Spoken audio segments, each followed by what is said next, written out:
was put on the reserve COVID-19 list and will not play on Sunday. So, Marcellus, let's talk these QBs, these former first-round picks. Yes. Who has more to prove on Sunday, Carson Wentz or Baker Mayfield? It's Baker Mayfield, the former #1 overall pick, a little higher pick than Carson Wentz. So if you look at it from that situation, there's more invested in Baker Mayfield in terms of a draft choice. Now, Carson Wentz is on his second contract. He's on that big multi-year extension. So that takes some of the pressure off him because they're already stuck with him in terms of the money, the dead cap, the cap space.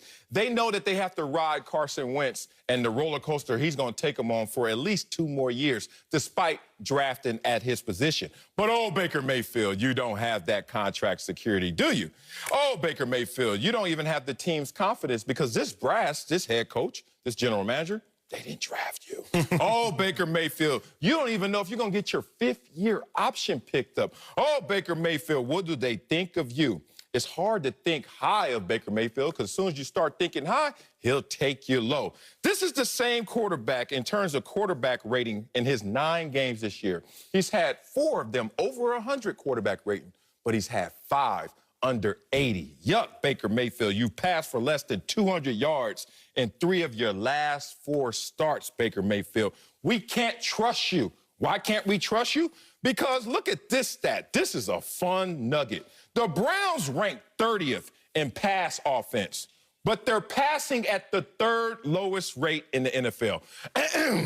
People out there, let me say this again. They're trying their best not to throw the ball at all. But when they do, they're 30th in the NFL. And there's only one quarterback throwing those passes. It's the guy that they don't trust and the guy who has so much to prove, more than Carson Wentz, is Baker Mayfield. So I vehemently disagree with you, but there's one thing that I need to state first, sir. You look good in that suit. That's your boy. You look like you've been slimming down, and I hope that you stay away from edible nuggets.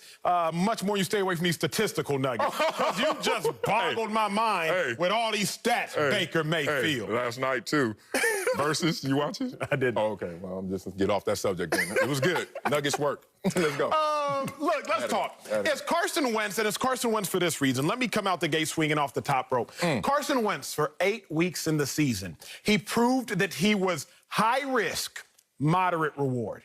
8 weeks, consecutive weeks, he proved that he was high risk, going to lead the NFL in giveaways, but moderate reward. He's also going to give you about 17 touchdowns. At the time, going into the bye week, that ranked, I believe, 8th in the NFL, total touchdowns. It's lower now. Then coming out of the bye week, watch your mouth. Then coming out of the bye week, Carson Wentz, he said, okay, I heard y'all. Y'all said I'm turning the ball over too much. I'm going to change my ways. But then he came out of the bye week and proved that he was low risk, no reward. Oh, that's what we're doing. Giants game, no turnovers, no plays, no touchdowns, low risk, no reward. Okay, now, Sal, Carson Wentz has to prove that he can be low risk, high reward. Low risk, moderately high reward. Low risk, some reward. He has more to prove because he has more expectations. Baker Mayfield, we know who Baker Mayfield is. We know what Baker Mayfield is. Baker Mayfield has never been great. Baker Mayfield's ceiling is not high. Baker Mayfield is a game manager to above average game manager at best. That's what we know who Baker Mayfield is. That's who he's been for 3 years. Carson Wentz, though, he's been in an MVP conversation. Carson Wentz, he's led his team to the playoffs, I want to say 3-4 consecutive years. Carson Wentz, he's shown us promise. He's shown us something that Baker hasn't. That's why he has more to prove. Prove that he can get back there. I don't get your argument. One, I don't like your argument because it had no numbers. It just had terms like, risk and reward and moderate. Where are the numbers? Where are the support and evidence for that? Instead of just your rhetoric. Everybody didn't go to Columbia. No, some went to Harvard. So here's the thing. So look at this situation for what it is in terms of the numbers before we can even say who's better, who's more consistent. I don't understand where you're going with Carson Wentz because Carson Wentz hasn't finished anything. But at the same time, he's shown you something that you invested into a second contract. So guess what? What does he have to prove? I already talked about benching Carson Wentz. Did that work? No.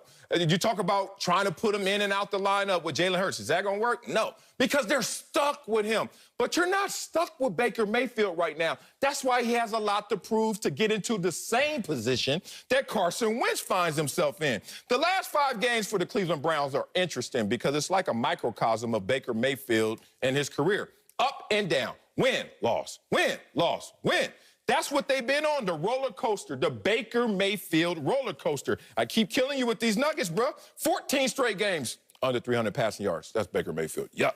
23 straight games without a back-to-back 250-yard passing game. Huh? So we're trying to figure out, are you good or are you not good? And that, to me, is more of a proving ground than someone you said that's already shown you promise and you invested in. Sir, we're not. Yesterday, you watched the Versus battle. For y'all that don't know, it's two artists. They get on IG Live. They play their best hits. They play their best records. That's all it was. My dog was watching, what was it, Gucci versus Jeezy? Gucci versus Jeezy. Oh, man. He was watching the Versus battle. Let's talk about how these battles and how music is relevant to this conversation. Okay. Marcellus, in 2007, the whole world was, they was cranking that Soulja Boy. Do that again. They Never. was human. He was human. I was human. Wait a minute. I'm a millennial. But you lost yourself in that right now. Just do it. My suit is, I can't even move. Why? I can't go anywhere in this thing. Elbows out. On. It's painted. What you want me to do? Yeah. Okay, I can't. I'll rip it. I'll rip it. Anyway, the whole world in 07 cell was cranking that Soulja Boy. Don't do that again. We was wondering, what? Is he gonna be a one-hit wonder? We've seen greatness. Yeah. We've seen Soulja Boy top the charts, but can he do it again? In 2008, November 26th, my dog came out with 678 999 212. Kiss me through the phone. Yes. He hit us with a banger. A banger. Yes. See, we were waiting on him to prove that he could be what he once was. He gave us a top seller, Soulja Boy did. Yeah. So we're waiting on him to prove it again. Baker Mayfield hasn't given us anything yet. So I'm not waiting for him to prove anything. You're waiting for an artist to come out with an album. You're waiting for Baker Mayfield to come out with a classic. At least Carson Wentz, 2017, he came out with a classic. Yeah. He was top of the Billboard charts. He was through 13 weeks of the season. He was top of the charts. Right. So I'm waiting for him to get back there. You still waiting on Baker to come out with a hit. Right, but you're making my point. I'm not. Carson has proven something in this league where you're saying Baker hasn't. That's why he has more to prove. He hasn't proven anything but inconsistency. I think we're saying the same thing. We're just on different sides of the same coin. And that may be true, maybe not true, but let's have some arguments. I'm still going to ride with Baker Mayfield more to prove, in part because of your argument. He hasn't proven that much, but he has shown you signs of greatness, which can... against the Bengals? It's time to... Hey, I told you last night watching Versus, the Nuggets work. It's time to get half-baked, everyone, if you guys know that reference. It's time to look at Baker Mayfield for who he is, the zen of Baker Mayfield. Let's go deep. What's his record? 5-0 versus teams that are under 500. What's his record against teams that are above 500? 1-3. And that only team win was against the Colts. What about his completion percentage? It's kind of good against the sorry teams. Kind of bad against the good teams. What about giveaways? Everything flips according to what I'm saying. Passer rating. You play somebody sorry? Go ahead, Baker Mayfield. You play somebody good? Damn. Baker Mayfield's our quarterback. That's the point. Because of the inconsistency, because there's two Baker Mayfields, there's more to prove to bring it all together. Which one are you, Baker? But see, I was on the ropes at first in this argument, but you just lost it with your full screen. How? Because the Eagles are sorry. So when Baker Mayfield plays a sorry Eagles team, I'm sorry, Eagles, I love you, but record-wise, y'all sorry. When Baker does good against this Eagles team, it's only going to fortify the statistics that are already there. Yes. He plays well against bad teams and plays good against good teams. Agreed. So, to me, he's not proving anything, whereas Wentz... Wentz can actually prove so. If Wentz goes out and throws for 4 touchdowns, no interceptions, we would be like... If Baker does it, we would just be like, well, Baker balled against the Bengals. Bengals are bad. Baker balls against the Eagles. Eagles are bad. Where if Wentz does it against the Browns, you look, Browns are 6-3. So we'd be like, Wentz is back. But the proving of something comes with the consequences. That's all I'm looking at. You're looking at it in terms of this game. For those 3 hours, what would be the repercussions? I'm not. I'm saying the long-lasting repercussions. What can you do to Carson Wentz? He has stunk up the joint and nothing's happened. If Baker Mayfield goes out there and stinks up the joint, what happens?